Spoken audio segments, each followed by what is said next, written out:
ನಮಸ್ಕಾರ ಸ್ನೇಹಿತರೆ, welcome back to scheme ವಾರ್ತಾ ಕನ್ನಡ ನ್ಯೂಸ್ ಚಾನೆಲ್. ಗುರುವಾಯನಕೆರೆ ಯುವಕನ ಕೊಲೆ ಪ್ರಕರಣ, 3 ಆರೋಪಿಗಳ ಬಂಧನ. ದಕ್ಷಿಣ ಕನ್ನಡ ಜಿಲ್ಲೆಯ ಬೆಳ್ತಂಗಡಿ ತಾಲೂಕಿನ ಗುರುವಾಯನಕೆರೆಯಲ್ಲಿ ನಡೆದಿದ್ದ ಯುವಕನ ಅಸಹಜ ಸಾವು ಪ್ರಕರಣಕ್ಕೆ ಈಗ ದೊಡ್ಡ ತಿರುವು ಸಿಕ್ಕಿದೆ. ಮೊದಲು ಅಸಹಜ ಸಾವು ಎಂದು ಭಾವಿಸಲಾಗಿದ್ದ ಈ ಘಟನೆ ಭೀಕರ ಕೊಲೆ ಎಂಬುದು ಪೊಲೀಸ್ ತನಿಖೆಯಿಂದ ಬಯಲಾಗಿದೆ. ಈ ಘಟನೆಗೆ ಸಂಬಂಧಿಸಿದಂತೆ ಬೆಳ್ತಂಗಡಿ ಪೊಲೀಸರು ಕ್ಷಿಪ್ರ ಕಾರ್ಯಾಚರಣೆ ನಡೆಸಿ 3 ಆರೋಪಿಗಳನ್ನು ಈಗಾಗಲೇ ವಶಕ್ಕೆ ಪಡೆದಿದ್ದಾರೆ. ಹಾಗಾದರೆ ಆ ರಾತ್ರಿ ನಡೆದಿದ್ದೇನು? ಯುವಕನ ಹತ್ಯೆಗೆ ಕಾರಣವೇನು? ಕಂಪ್ಲೀಟ್ ಡೀಟೇಲ್ಸ್ ಈ ರಿಪೋರ್ಟ್ನಲ್ಲಿದೆ. ಜೊತೆಗೆ CCTV ದೃಶ್ಯಾವಳಿಗಳ ಆಧಾರದ ಮೇಲೆ ಪೊಲೀಸರು ಎಲ್ಲ ಆಯಾಮಗಳಲ್ಲಿಯೂ ಕೂಡ ತನಿಖೆಯನ್ನು ಚುರುಕುಗೊಳಿಸಿದ್ದಾರೆ.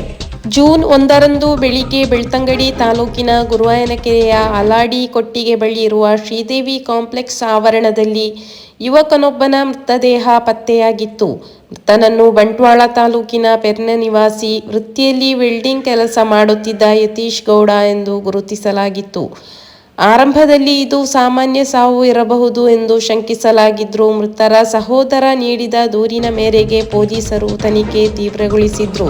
ಪೊಲೀಸರು ಸ್ಥಳೀಯ ಕಟ್ಟಡದ CCTV ಕ್ಯಾಮೆರಾಗಳನ್ನು ಪರಿಶೀಲಿಸಿದಾಗ ಇಡೀ ಕೊಲೆಯ ಕೃತ್ಯ ಎರಚುತ್ತಿರುವಂತಹ ಒಂದು ದೃಶ್ಯಾವಳಿ ಕೂಡ CCTV ದೃಶ್ಯಾವಳಿಯೂ ಕೂಡ ಕಂಡುಬಂದಿದೆ. ಜೂನ್ 1ರ ಮುಂಜಾನೆ ಯತೀಶ್ ಗೌಡ ಅವರ ಮೇಲೆ 3 ವ್ಯಕ್ತಿಗಳು ಹಿಗ್ಗಾಮುಗ್ಗಾ ಹಲ್ಲೆ ನಡೆಸುತ್ತಿರುವುದು CCTVಯಲ್ಲಿ ಸ್ಪಷ್ಟವಾಗಿ ಸೆರೆಯಾಗಿದೆ. ಆರೋಪಿಗಳ ಭೀಕರ ಹಲ್ಲೆಯ ಕಾರಣದಿಂದಲೇ ಯತೀಶ್ ಸ್ಥಳದಲ್ಲೇ ಸಾವನ್ನಪ್ಪಿದ್ದಾರೆ.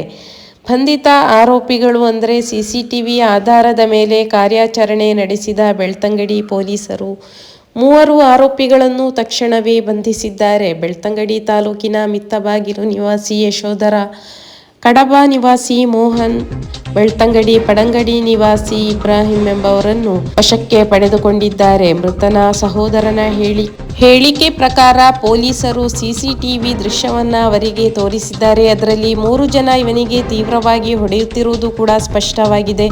ಹೊಡೆದ ಬಳಿಕ ಅವರು ಕೆಳಗೆ ಬೀಳ್ತಾರೆ, ಅದೇ ಕೊನೆಯಾಗಿರುತ್ತೆ. ಇಲ್ಲಿನವರ ಪ್ರಕಾರ ಇವನನ್ನು ಕಳ್ಳ ಎಂದು ತಪ್ಪು ತಿಳುವಳಿಕೆಯಿಂದ ಹೊಡೆದಿದ್ದೇವೆ ಅಂತ ಹೇಳ್ತಿದ್ದಾರೆ. ಆದರೆ ನಾವು ಹಲ್ಲೆ ಮಾಡಿ ಕೊಲೆ ಮಾಡಿದ್ದಾರೆ ಎಂದೇ ದೂರು ನೀಡಿದ್ದೇವೆ. ನಮಗೆ ನ್ಯಾಯ ಸಿಗುವವರೆಗೂ ನಾವು ಬಿಡುವುದಿಲ್ಲ ಎಂದು ಕೂಡ ಅವರ ಸಹೋದರ ಹೇಳಿದ್ದಾರೆ.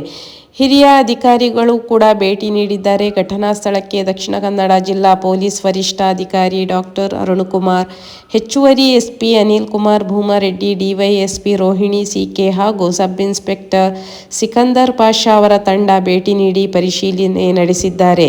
ಸದ್ಯಕ್ಕೆ ಕಳ್ಳನೆಂದು ಭಾವಿಸಿ ಹಲ್ಲೆ ಮಾಡಲಾಗಿದೆಯೇ ಅಥವಾ ಇದರ ಹಿಂದೆ ಏನಾದರೂ ವೈಷಮ್ಯವಿದೆಯೇ, ಯತೀಶ್ ಅಲ್ಲಿಗೆ ಬರಲು ಕಾರಣವೇನು ಎಂಬ ನಿಖರವಾದ ಸತ್ಯಾಂಶಗಳು ಪೊಲೀಸ್ ತನಿಖೆಯಿಂದಷ್ಟೇ ಹೊರಬೇಕಾಗಿದೆ. ಒಟ್ಟಿನಲ್ಲಿ ಕಳ್ಳನೆಂಬ ಸಂಶಯದ ಮೇಲೆ ಕಾನೂನನ್ನು ಕೈಗೆತ್ತಿಕೊಂಡು ಯುವಕನ ಪ್ರಾಣ ತೆಗೆದಿರುವುದು ತೀವ್ರ ಆಕ್ರೋಶಕ್ಕೆ ಕಾರಣವಾಗಿದೆ. ಸಂಪೂರ್ಣ ಸತ್ಯ ಹೊರಬರಬೇಕಿದೆ. ಇದೇ ರೀತಿಯ ನಿರಂತರ ಹಾಗೂ ನಿಖರ ಸುದ್ದಿಗಾಗಿ ಸಬ್ಸ್ಕ್ರೈಬ್ ಮಾಡಿ ನಮ್ಮ ಚಾನೆಲನ್ನು. ಅದೇ ರೀತಿ ಲೈಕ್ ಮತ್ತು ಶೇರ್ ಮಾಡುವ ಮೂಲಕ ನೀವು ಸಪೋರ್ಟ್ ಮಾಡಿದರೆ ಮಾತ್ರ ನಮ್ಮ ಚಾನೆಲ್ ಕೂಡ ಬೆಳೆಯಲು ಸಹಕಾರಿಯಾಗಲಿದೆ.